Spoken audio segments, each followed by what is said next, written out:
Dear friends, I went live early Saturday morning and we talked about the mystical city of Biringan. Hindi ko po sure kung ang pronunciation ay Biringan or Biringan. Pero mystical city po yon na maraming nagre-request sa akin at nagtatanong kung narating ko na raw. So I became very curious, naisipan ko, now why don't I go there and try to find out what is there? Kasi nandito yan sa Pilipinas eh. At maraming curious, kahit na po yung mga foreigners na into mystical things, kasi mystical world supposedly ito eh, parang Shangri-La. But, I have to check it out. Kasi I'm always honest. Nung tinatanong ako, lahat na nagtatanong sa akin, sinasabi ko po ang totoo, I've never been there. I have no interest in going there at all. Kasi there's no reason for me to go there. Pero since ang daming nagre-request, titingnan ko po kung mararating ko, kung if it's worth going there, and if my going there, kung yung pagpunta ko po doon ay may maitutulong sa mga nagtatanong o sa ibang tao. So there, ang tabayanan po ninyo, alam nyo naman po siguro na from the very beginning, bata pa ako, yun lang ang unang-unang mga naranasan ko na nakikita ko lahat ng mga elementals, nakikipaglaro ako sa kanila, hindi ko alam na ako lang pala yung nakakakita sa kanila. Bata pa po ako noon. Hindi naman po nawala yun, na-enhance. It's just that I'm always very quiet. Ngayon, ang dami na pong nakakaawang elementals kasi halos wala na silang matirhan. Kaya rin ang daming nagkakasakit ng mga tao kasi kung anong nangyayari sa kanila, may connection po sa sangkatauhan, sa atin, sa lahat na nakatira sa mundo. Nasasaktan natin sila, inuubos natin sila. Wala nang punong kahoy, ang dumi na ng tubig. Doon ho sila nakatira eh. Kawawa naman. Baka sakaling makatulong. Ano po? So I will try. For those who will be interested, you can... we can talk about it Sunday, 8 p.m. Magla-live po ako. Tingnan natin kung anong magiging resulta. At saka yung mga, baka may suggestion kung anong yung mga highly evolved beings. Ang dami ng highly evolved beings na followers ko. Alam ko kasi yung mga tanong ninyo, hindi na tanong ng ordinaryong tao usually na katulad nung araw. Ngayon kasi, hindi na ako nagtatago. Kahit papano nakakahinga na ako dahil nagagamit ko yung aking kaalaman at nakakapagturo ako. Pag-usapan din po natin yung mga nagre-request, talagang dami nagre-request na pwedeng humabol ng mag-aral ng astral traveling. Siguro, pag-usapan natin ngayong Sunday yan para kung may maihahabol ako ngayong December, ihahabol ko. Total sandali lang naman yun. Ano po? Tandaan nyo po, we will be talking about the Biringan mystical city o mythical city. Yung parang Shangri-La. Well, anyway, I've never been there, so we'll see. Okay, God bless everyone. We'll talk about it. Hello. For my followers and for those who were interested in listening to what I was able to achieve, what I've seen about Biringan o Biringan, here it is. Yung hindi po nakapanood sa live video ko nung Sunday na pinag-usapan namin yung tungkol sa pagpunta ko sa Biringan kasi finally po nakarating po ako. Twice po ako. First time na attempt ko po, I was a little bit overwhelmed. I did this through astral traveling po. Baka kasi akala nung iba yung misconception ng iba. Akala nila nagpunta lang ako sa Samar, nag-commute ako. Hindi po. Astral traveling po ito. Like my opening as always, for those who doesn't know, I was born like this. I have the gift of sight. I can see, I can hear. I was born like this. I'm able to see and hear things that other people cannot see and hear. Okay? very common as far as I'm concerned. And I was able to realize that I can do astral traveling. I didn't even know that that's what it's called. I've been doing it for the longest time, since I was a kid. Anyway, eto po, nakarating po ako sa Biringan, Mystical City. Yung una kong try, parang kuweba po. Pagdating ko doon, it was very fast. After the prayers and the meditation, nasa harap po ako ng kuweba. Pagdating ko doon sa harap ng kuweba, saradong yung kuweba. Sabi ko, sana alam ko kung ang dapat kong gawin para papasukin ako. So after the first try, bumalik po ako and prayed again and asked for the help of some of the elementals and guides that I know para mabigyan ako ng tamang guidelines kung paano pumasok sa o pahintulutang makapasok sa Mystical City ng Biringan. Okay. Eto po. Shortcut ko po lahat ito. Hayaan niyo kung hindi ko matapos magpa-part 2 po ako. This is going to be a series. A short one. Anyway. Naganda po ako in my mind's eye. Meaning po, I imagined that I was carrying a bunch of beautiful flowers at mga prutas. So I prayed, I meditated in that order, and then immediately went to the same place. Nandun uli ako sa kuweba. Pagdating ko dun sa kuweba, nagbukas po yun. Nagbukas yung kuweba. I was so excited, I have to keep calm. Pagbukas, meron po akong nakitang, parang waves, para po ang feeling ay nasa ilalim ako ng tubig. Dagat o basta tubig po. Pero nakakahinga po ako. Walang diferensya yung paghinga ko. Normal po lahat. Kaya lang may mga waves. And then finally, I realized because little by little, nag-sink in po sa akin na dahil nakaka-adjust na po yung body ko, there's a different frequency in that area. Iba po ang frequency nila, iba ang vibration ng lugar na yon. Because I was born different, probably, I was able to adjust. And that's the reason why I can see things and hear things and astral travel easily. Nag-adjust po yung body ko. Finally, nawala na po yung parang waves na nakikita kong parang linya. Nung luminaw ang paningin ko, ang laki ng lugar. Pero biglang meron nasa harap ko na napaka-formal. Ang itsura po niya, may muka, maliit lang sa akin ng konti. 5'8" po ako Pero, so that means he's relatively tall. I mean, I'm just a little bit shorter than I am. Ano po siya, akala ko nung una sombrero yung suot niya. Apparently, ano po siya pala, parang mushroom. Pero hindi po siya pangit, ha? And then he was very proper and he introduced himself to me. Sabi niya sa akin, ako po si Kring. Ako po ang aalalay sa inyo para marating ninyo yung gusto ninyong puntahan, anong gusto ninyong makita. Huwag po kayong mag-alala dahil tinatanggap naman po yung inyong pakiusap na makapasok dito. Alam namin po ang intensyon ninyo. So that's very important. Remember this. Your intention has to be very pure. Kailangan wala kayong intensyong masama, wala kayong intensyong magtanong kung ano man nanalo sa loto, kung sinong dapat ninyong mapangasawa or things like that. Hindi po. Okay, anyway. Exciting. Yung mata ko, after getting used to his face, kasi nakasunod ako sa kanya, tinitingnan ko the vastness of the place. Alam nyo, a combination of the very old, kung ano yung nakikita ninyong parang mystical city, yung parang palasyo, pero yung iba hindi nakadikit sa lupa. Alam niyo ibig sabihin, yung bang parang nakalutang.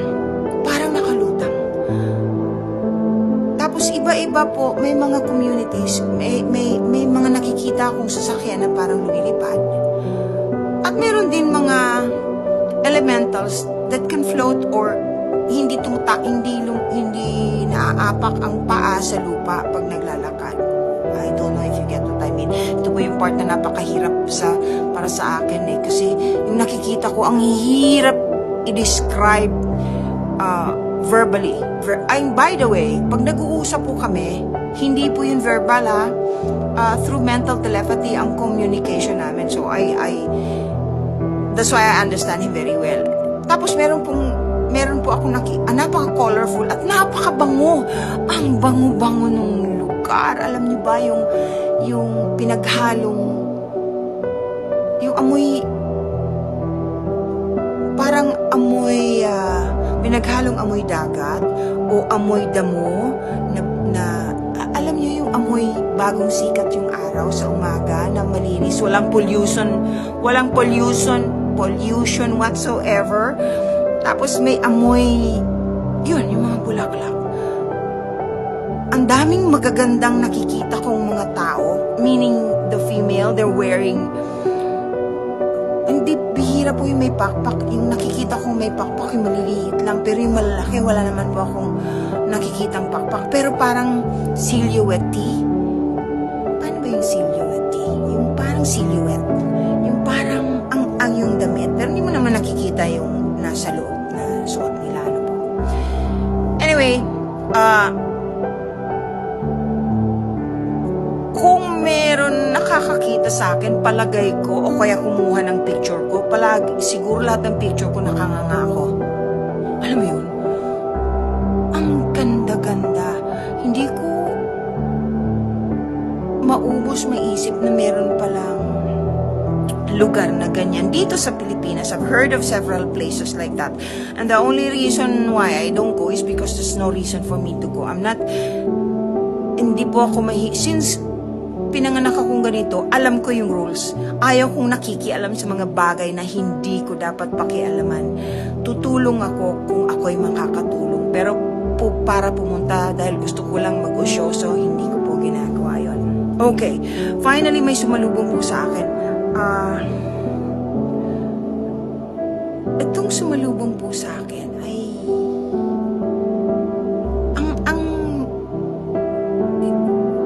para pong kahit hindi siya nagsasalita, alam mong kagalang-galang siya. Tapos yung mata po niya, parang makikita mo yung puso at kaluluwa niya. The purity of the way he would look at me, the purity of what I can see in his eyes and in his soul is so unexplainable. He was so kind. Wala pang sinasabi yun sa akin. Ngumiti siya. Tapos may mga kasama po siya. Sabi niya sa akin, hindi po Tagalog o hindi rin English. Basta ang pang-intindi ko, sabi niya sa akin, welcome. Maraming salamat sa mga dala mo. Bibihira na ang nakakarating dito. Yan po yung umpisa. Sa part 2 po, ikukwento ko po sa inyo yung mga susunod na pangyayari. You better be interested because this is so amazing. God bless everyone. Part 2. Hi, ito po yung part 2. Recap, ito po yung part nung nandun ako sa loob na ng Biringan City, Mystical City. Kasama ko si Kring. Tapos, nakaharap ko na po yung isang kagalang-galang na being na meron siyang headdress. Hindi ko po ma-describe ng maayos dito, but I could see the kindness and the purity, the kindness of his heart and the purity of his soul. And he said to me, welcome. Kukonti na ang nakakarating dito. Maraming salamat sa dalaw. Salamat sa mga dala mo. While he was talking, hindi ko na alam kung anong sasabihin ko.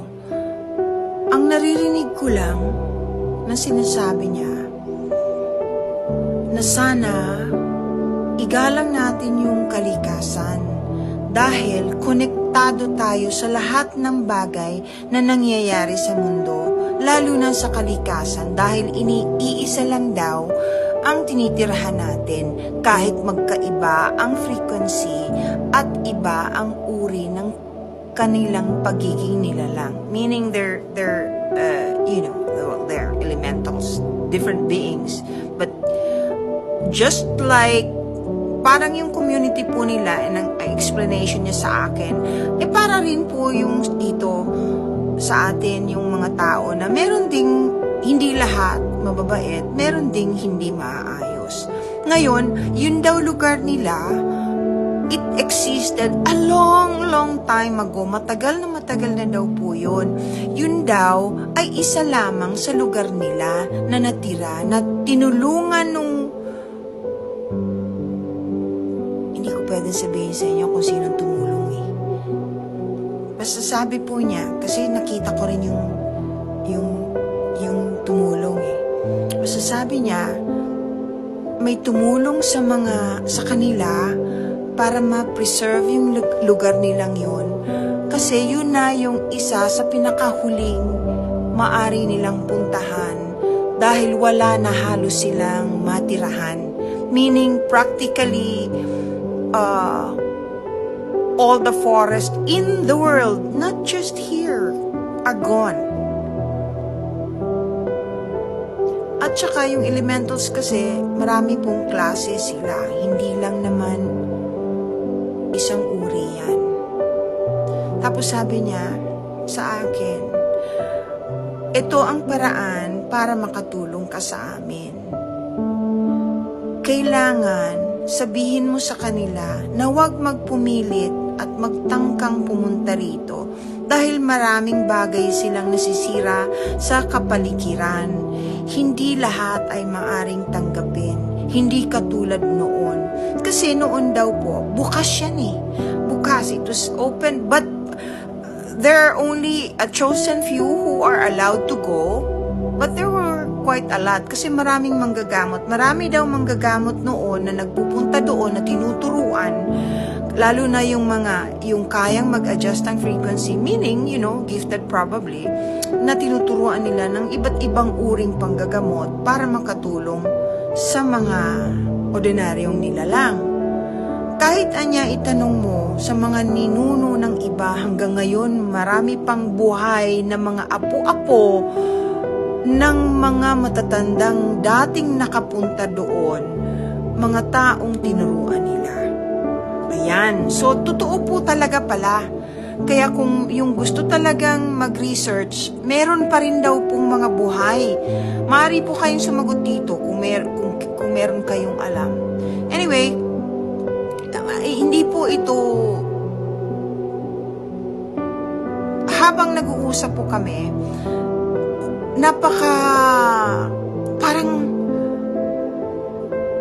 parang he's oozing with love. Alam niyo yun, yung parang wala siyang kahit na anong, ang hirap pong explain Anyway, sabi niya, hindi ka maaring, sabi niya, hindi ka maaring magtagal sa ngayon, pero maaari kang bumalik kung gusto mo. Marami tayong dapat pag-usapan. Paghandaan nyo lang ngayong papasok na buwan, I think itong December, dahil maraming magaganap na hindi maganda para sa lahat, hindi lang naman sa inyo dito sa Pilipinas, kundi sa buong mundo. Katulad ng sunod-sunod na pagputok ng mga volcanoes. Sinabi niya sa akin yun. May mga bagay siyang sinabi sa akin na unfortunately, walang pahintulot na ipaalam sa inyo. Siguro sa mga susunod na daw kasi hindi lahat ay handang tanggapin ng mga tao. Kaya ito po yun. Sinishare ko lang po sa inyo yung mga nakita ko tsaka yung pinasasabi niya. Bago ko nakaalis, I was blessed. They were blessing me. He blessed me. In fact, hinawakan niya ako dito. Pagkatapos, parang he floated away. Doon ko lang muna notice na nung pumunta pala ako sa kanya, palapit ako sa kanya, wala na pala akong inaapakan. Technically, nakalutang din yung mga paa ko. Nakalutang ako literally, parang ganun. Kasi wala akong makapa na lupa. Pero, hirap explain.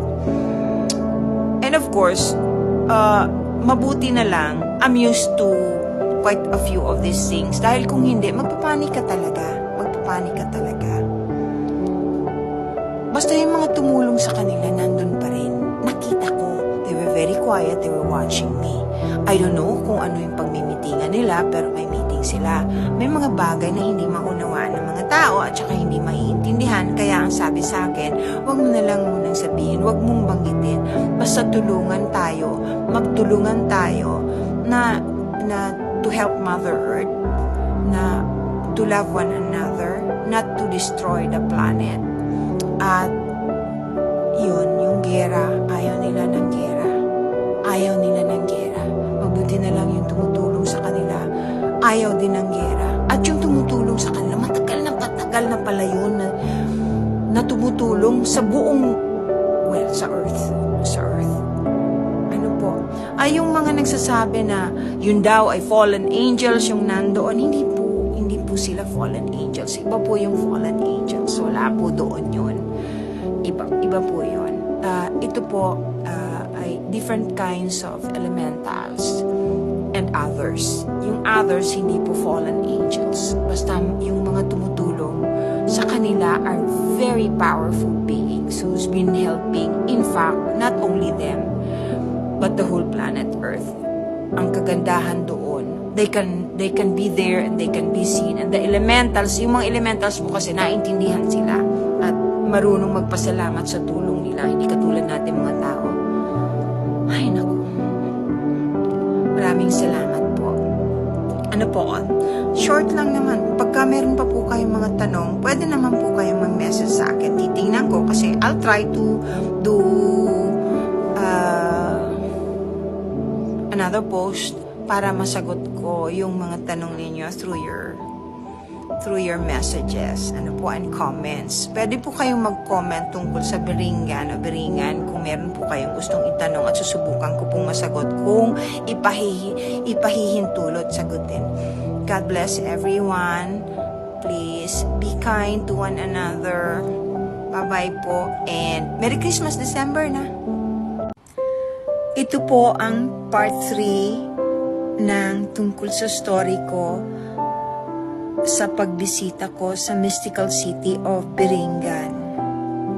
Pero bago ko po umpisahan uli, gusto ko lang ipaalala sa inyo na ako po ay hindi namimilit sa kahit na sino na maniwala sa ikinukwento ko. Lahat po ng ikinukwento ko ay tungkol sa sarili kong karanasan, wala pong pinagkopyahan, walang pinanggalingan, kundi sa sarili ko lamang po. Hindi ko po kayong pinipilit maniwala. Ang akin lang po nahihilingin sa inyo, kung wala rin po lamang kayong mabuting sasabihin at total hindi kayo naniniwala, wag na lang po mag-comment. Maraming salamat po. Paalala ko po uli dun sa hindi nakakaalam at ngayon lang nakapanood nitong part 3, yung pagpunta ko po sa Biringan, sa mystical city of Biringan, ay hindi po ako nag-commute. Ito po ay through astral traveling. FYI lang po para malaman ninyo. Kasi may mga nagko-comment na, ay, hindi naman ganyan yung Biringan pagpunta namin. At saka yung pinsan ko nakapunta na rin doon. Kasi po ibang Biringan yun. Meron po talagang Biringan o Biringan na lugar. Ito naman po yung mystical city, yung tinatawag ng iba na lugar ng mga engkanto. Sige po, umpisahan ko po. Nakausap ko po yung hindi ko po alam kung leader siya, pero parang he's one of the elders o isa sa mga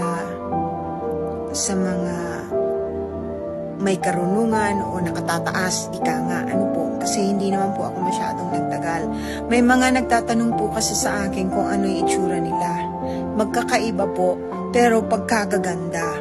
pagkagaganda po kasi there's makikita mo po yung purity of their being through their faces and through their auras and through their eyes. Ang itsura po nila, may itim ang buhok, may puti ang buhok, may blonde ang buhok. Meron din pong parang paano ba yun? Meron pong may pakpak pero maliliit. Yun po yung nakikita ko. Wala po ako nakitang may pakpak na malaki. Magkaiba po yung angels sa elemental. So, hindi po to angels, elementals are elementals. Sa Tagalog po yung mga engkanto, ika nga. Wala po akong nakitang duwende dun sa nagtatanong. Sorry po, wala po ako. Hindi siguro po ako nakaikot ng matagal kasi nag-uusap po kami. Lahat ng attention ko ay nakatuon dun sa kausap ko. Yung pong mga sinabi niya sa akin, hindi ko naman po daw pwedeng lahat i-share. Ngayon, ang mga nalalaman ko lang na pwede kong i-share at natatandaan ko ay tungkol sa mga edad nila. Hindi po sila katulad natin. Yung na-encounter ko nga po he's about, kung ako po ang tatanungin physically, kung titingnan ko siya, para po siyang 40 anyos, 50 anyos, kanyan. But truthfully, yung pong mga edad daw po nila ay may 300 years old, 400 years old, ganun po sila.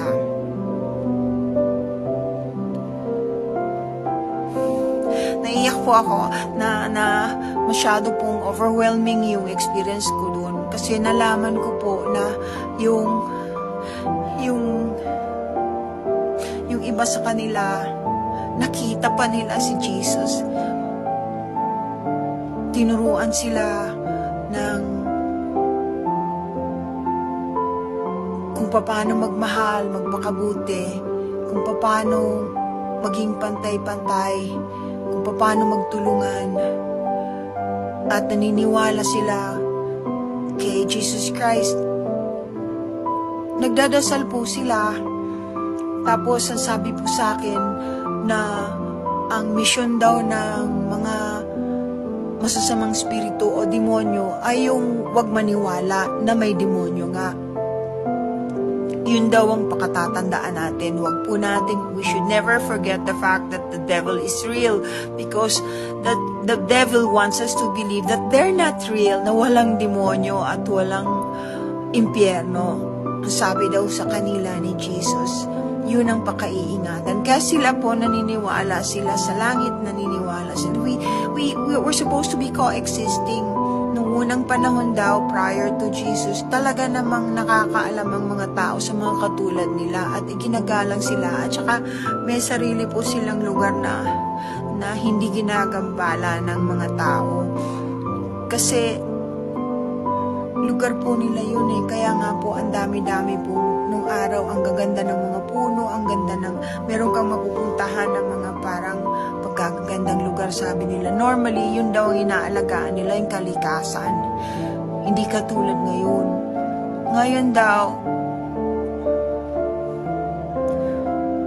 puro hatred, pag-aaway, at saka, sabi po nila, yung masyado ng sexual ang karamihan sa mga tao, kaya meron ng mga nagsasamantala at hindi naman, at lahat daw po tayo, lahat ng mga tao ay may kasalanan dito sa mga bagay nito dahil maski na sa pananamit ng kababaihan, ibang-iba na daw po.